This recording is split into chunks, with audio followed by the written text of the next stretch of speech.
வணக்கம் நண்பா. இது உங்கள் ரெஸ்லிங் ஃபேமிலி 2.0. இன்றைக்கி இந்த வீடியோவில் பார்க்க போகிறது ரொம்ப ஒரு முக்கியமான அப்டேட் தான் நண்பா. வீடியோவை லைக் பண்ணாதவங்க லைக் பண்ணிக்கோங்க. அதேமாதிரி சப்ஸ்கிரைப் பண்ணாதவங்க சப்ஸ்கிரைப் பண்ணிக்கோங்க நண்பா. வாங்க வீடியோக்குள்ளே போகலாம். அதாவது ரா வந்து நெட்ஃப்ளிக்ஸ்குள்ளே போனதுனால இப்போ முழுக்க இப்போ டபிள்யூடபிள்யூவை நம்மளோட நெட்ஃப்ளிக்ஸ் தான் டெலிகாஸ்ட் பண்ண போகிறாங்க. டெலிகாஸ்ட் பண்ண போகிறதுனால ரா அதாவது நெட்ஃப்ளிக்ஸ் வந்து இந்த ஷோஸ்லாம் நாங்கள் வந்து டபிள்யூடபிள்யூக்கு நடத்துகிறோம் அப்படிங்கிற மாதிரி சொல்லியிருக்காங்க. அது வந்து 5 ஷோ வந்து நாங்கள் நடத்துகிறோம் அப்படிங்கிற மாதிரி சொல்லியிருக்காங்க. ஃபஸ்ட்டாக ரோட் டு ரெசல்மனியா அப்படிங்கிற அந்த ஒரு ப்ரோக்ராமை உங்களோட நெட்ஃப்ளிக்ஸ் வந்து நடத்த போகிறாங்களாம். அதுக்கப்புறம் நெக்ஸ்ட் பிளானாக வந்து அது ரெண்டாவதாக வந்து அது டபிள்யூடபிள்யூ சூப்பர் ஸ்டார் ப்ரொஃபைல் அப்படிங்கிற மாதிரி அந்த ஒரு எபிசோடையும் நடத்த போகிறாங்களா. அதாவது இப்போ நீங்கள் உங்களோட ஸ்க்ரீனில் பார்க்குறீங்களா, இது மாதிரி ஒரு ப்ரொஃபைல், அதாவது டபிள்யூடபிள்யூ சூப்பர் ஸ்டார் ப்ரொஃபைல் அப்படிங்கிற மாதிரி அந்த ஒரு இதையும் நடத்த போகிறாங்களாம். அதுக்கப்புறம் மூணாவதாக என்ன அப்படின்னு கேட்டால், அதாவது டபிள்யூடபிள்யூ லெஜண்ட் ப்ரொஃபைல் அப்படிங்கிற மாதிரி, அதாவது இவங்க இந்த போஸ்ட்டில் இருக்க இவங்க எல்லாருமே டபிள்யூடபிள்யூவில் ஒரு ஹால் ஆஃப் ஃபேமராக இருக்கிறவங்க.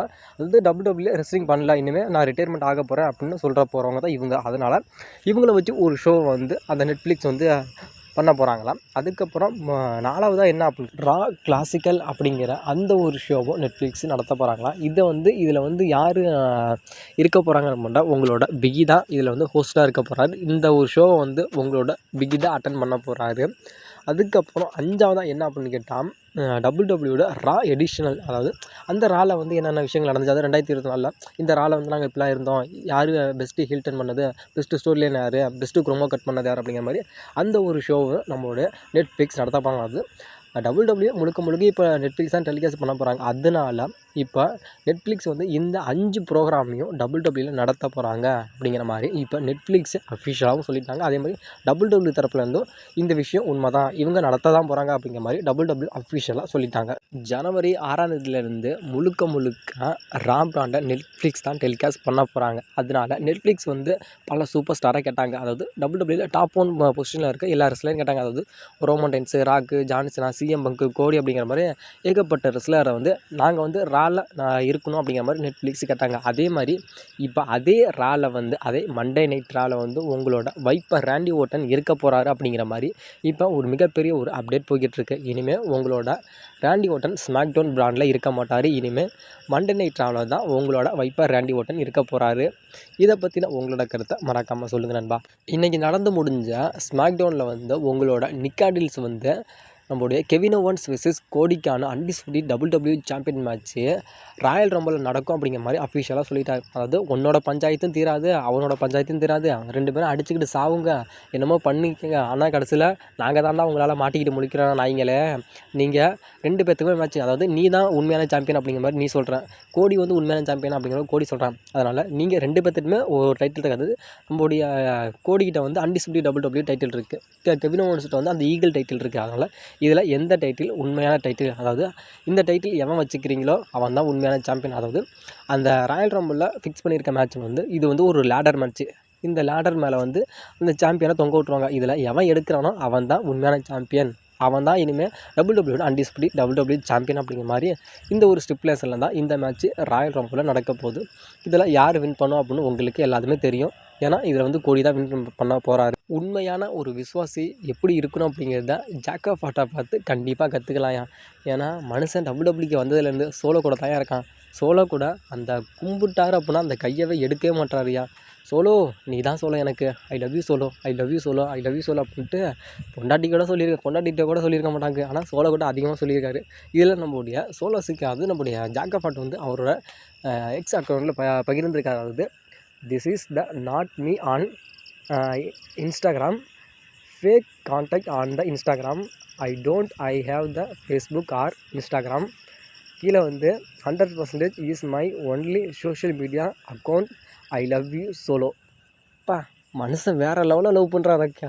உங்கள் பொண்டாட்டியை கூட இந்த அளவுக்கு லவ் பண்ண மாட்டாராக்கு. ஆனால் நம்மளுடைய ஜாக்கை போட்டு சோலோஸுக்காகவும் அந்த அளவுக்கு உருகி லவ் பண்ணுறாருப்பா.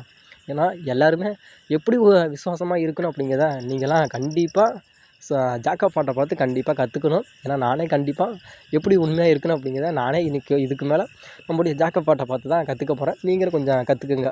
இந்த ஒரு அப்டேட்டு இப்போ நான் ரெக்கார்ட் பண்ணுறப்ப இது வந்து இந்த ஒரு விஷயம் வந்து இப்போ வந்து என்னோடய கண்ணில் தென்பட்டுச்சுன்பா. அதாவது இதுக்கப்புறம் வந்து ஸ்மாக் டவுன் வந்து 3 ஹவர் ஷோவாக தான் டெலிகாஸ்ட் ஆக போகுது அப்படிங்கிற மாதிரி இப்போ சொல்லப்படுது. அதாவது நீங்களே பட்டிருப்பீங்க, SmackDown move to the 3 hours next week, அதாவது அடுத்த வாரத்துலேருந்து 3 ஹவர் ஷோவாக டெலிகாஸ்ட் ஆக போதான். அப்படின்னா கண்டிப்பாக ஜனவரியிலேருந்து ஸ்மாக்டவுன் வந்து 3 ஹவர் ஷோவாக தான் ஆக போகுது அப்படின்னு நினைக்கிறேன். அப்படி 3 ஹவர் ஷோவாக ஸ்மாக்டவுன் ஆச்சு அப்படின்னா கண்டிப்பாக வாய்ப்பு கிடைக்காமல் இருக்கிற பல ரெஸ்லருக்கு கண்டிப்பாக அதில் வாய்ப்பு கிடைக்கும். இதுக்கு முன்னாடி நம்ம முழுக்க ராவை தான் 3 ஹவர் ஷோவாக பார்த்தோம், ஸ்மாக்டவுனை 2 ஹவர் ஷோ தான் பார்த்தோம். இப்போ வந்து அப்படியே கொஞ்சம் டிஃப்ரெண்ட் ஆகி இப்போ ஸ்மாக்டவுன் வந்து 3 ஹவர் ஷோவாகவும் ரா வந்து 2 ஹவர்ஸாகவும் மாறப்போகுது. ஏன்னா என்னை பொறுத்த வரைக்கும் ரா தான் என்னோடய ஃபேவரட்டாக இருந்துச்சு. அதுக்கப்புறம் ஸ்மாக்டவுன், ஏன்னா ஸ்மாக்டவுனில் ரோமன் ரெயின்ஸ் வந்து எல்லாம் ஒரு ஸ்டோரி பண்ணாலும் எனக்கு ஸ்மாக்டவுன் தான் எனக்கு பிடிச்சிச்சு. அதனால் எனக்கு பிடிச்சது வந்து முழுக்க ஸ்மாக்டவுன் தான். உங்களுக்கு என்ன பிராண்டு பிடிக்கும் அப்படின்னு தான் சொல்லுங்கள் நண்பா. நேற்று நடந்த ஒரு லைவ் ஈவெண்ட்டில் மனுஷன் சிஎம் பங்க்கு எல்லாத்தையுமே திகைக்கிற மாதிரி, அதாவது ஆச்சரியப்படுற மாதிரி ஒரு விஷயத்தை பண்ணிட்டாரியா. அதாவது அந்த லைவ் ஈவெண்ட், அதாவது WWE நடத்தின லைவ் ஈவெண்ட்டில், அதாவது ஹாலிவுட் டூர் அப்படிங்கிற அந்த ஒரு லைவ் ஈவெண்ட் நடத்தினாங்க. அதில் வந்து டேமியன் விசஸ் கும்தருக்கான அந்த வேர்ல்டு ஹெவிவெயிட் சாம்பியன் மேட்ச் நடந்துச்சு. அதில் வந்து சடனாக நம்ம ருட்விகேசரும் நம்முடைய ஜேடி, அதாவது நம்முடைய டாமினிக் மிஸ்டீரியோ 2 பேரும் வந்து நம்முடைய டேமியன் விசஸ் அட்டாக் பண்ணாங்க. அட்டாக் பண்ணுறப்ப டக்குன்னு நம்மளுடைய சிஎம் பங்க் வந்து குளிச்சுக்கிட்டு இருந்தவர் வந்து டக்குன்னு அந்த துண்டை கட்டிக்கிட்டு முடியாது வந்து நம்முடைய லுட்விகேசரையும் நம்முடைய டாமினிக் மிஸ்டீரியோவும் தூக்கி போட்டு பிரட்டி எடுத்துட்டாரு. மனுஷன் வராரு கொஞ்சம் காப்பாற்றுறதுக்கு, அதுக்குன்னு இப்படியா வர்றது. அங்கே இருந்தால் யாருமே இந்த ஒரு மூமெண்ட் நடக்கும் அப்படிங்கிற மாதிரி கண்டிப்பாக நினச்சா பார்க்கலாம். இது முழுக்க ஒரு அன்எக்ஸ்பெக்டட் ஒரு மூமெண்ட் தான். ஆனால் யாருமே கொஞ்சம் கூட நினச்சிருக்க மாட்டாங்க. இது வந்து முழுக்க WWE ஒரு ஸ்கிரிப்ட் கிடையாது. இது வந்து ஃபேன்ஸாக யோசித்து அவங்களோட ஒரு ஒப்பீனியனுக்காக பண்ணுறது, அங்கே இருக்க ஃபேன்ஸை கொஞ்சம் என்டர்டைன்மெண்ட் பண்ணணும் அப்படிங்கிறக்காக பண்ணுறது. இது வந்து உண்மையிலுமே என்னை பொறுத்த வரைக்கும் சிஎம் பண்ண இந்த ஒரு விஷயம் வந்து என்னை பொறுத்த வரைக்கும் பிடிச்சிருந்துச்சி. நம்ப உங்களோட அன்டிஸ்பியூட்டட் WWE சாம்பியனான த அமெரிக்கன் நைட்மேன் கோடியோட அந்த டைட்டில் ரீஜன் முடிய போகுது அப்படிங்கிற மாதிரி ஒரு பிக்கெஸ்ட்டு ஒரு பிளான் இப்போ போயிட்டுருக்கு.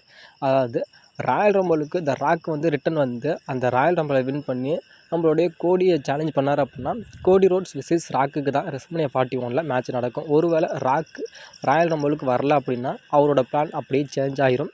அப்படி சேஞ்ச் ஆகிட்டா நம்மளுக்கு கோடிக்கு ஆப்பனண்ட் யார் இருப்பா அப்படின்னு கேட்டால் த ட்ரூ மேக்கெண்டரை வந்து கோடிக்கு ஆப்பனண்ட்டாக வைக்கலாம்.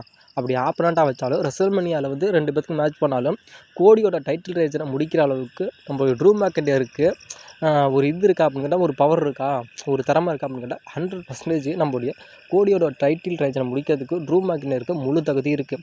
ஏன்னா ரெஸ்ல்மனியா 40 வந்து ரோமனுக்கும் கோடிக்கும் அந்த ஒரு ஃபியூடு போயிட்டு இருந்துச்சு. அதேமாதிரி செத்துக்கு ராக்கு அப்படி இவங்க 4 பேத்துக்குமே ஒரு ஃபியூடு போயிட்டு இருக்கப்போ அதுக்கு முன்னாடி நம்மளுடைய கோடிக்கு ஹைப் ஏற்றணும் அப்படிங்கிறக்காக ஒரு சிங்கிள்ஸ் மேட்ச் வந்து நம்மளுடைய ட்ரூ மேக்கெண்டருக்கும் நம்மளுடைய கோடிக்கு வச்சாங்க.